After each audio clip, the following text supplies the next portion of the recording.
Hey everybody, I'm Garrett and I plan to go back to South Korea to take a 10-week language program, and I wanted to share some of my process with you of how I'm going to get there and why I'm going right now.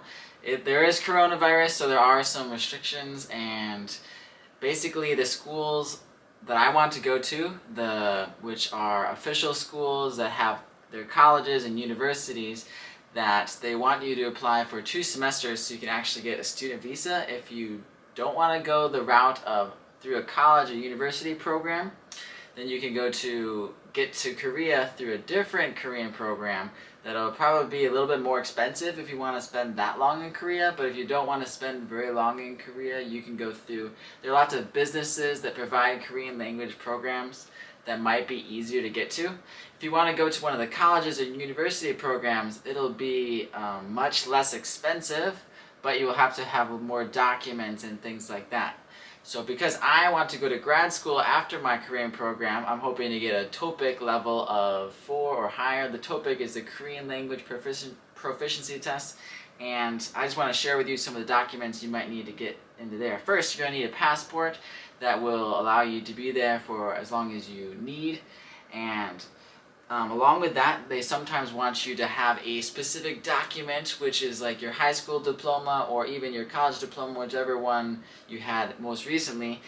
First, you have to take that document and get that notarized. You used to be able to do that at FedEx, but now you're no longer able to do that in the state of Wisconsin, at least. So you have to go to a bank or some other place to get it notarized, and then you have to send that into a government agency to get something called an apostille. It sounds crazy, maybe you've never heard of it, and it does cost some money. You can even get it expedited, so a little bit more money. I got 2 of them because I want to apply to a couple different schools, so I decided, I'm going to get 2 different copies of this notarized and apostille, just in case one doesn't want me to come, or if they have only online classes and not in-person classes, because I really want to go to Korea. So that does cost a little bit of money for that. You're also going to get a resume ready and all the things you've been doing recently and all the different jobs you've had and things like that. Sometimes they might want something that shows that you are actually working at these places, maybe a letter of recommendation or something like that. I printed out my substitute teaching license just so they saw that I was doing the things that I put on here. You might want some other documents too, like a copy of your birth certificate or other things like that that'll show them who you are, where you're from.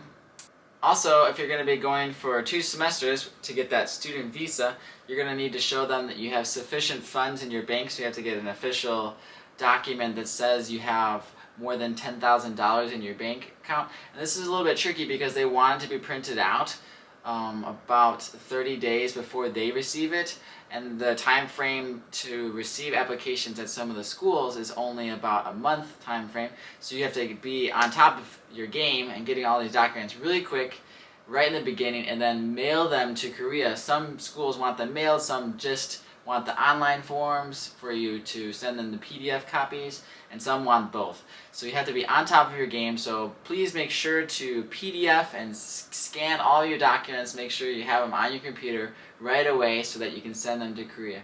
It will take me about 7 days to send my documents, and that was about $40 for this big package of all these documents to send there. Some schools might require a letter of purpose, like how will you study Korean or why are you interested in Korean. So I typed mine in English and then I tried to translate it into Korean as best as I could.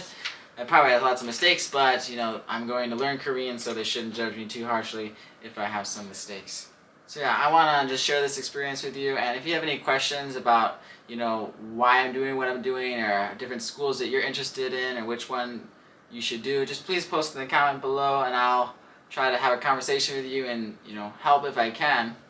I'm not an expert in this field by any means. I just wanted to share my journey with going there with you. It's been a little bit hard. Sometimes I've emailed certain schools and they haven't got back to me that quickly, or they haven't responded to my questions. Some schools have been better than others.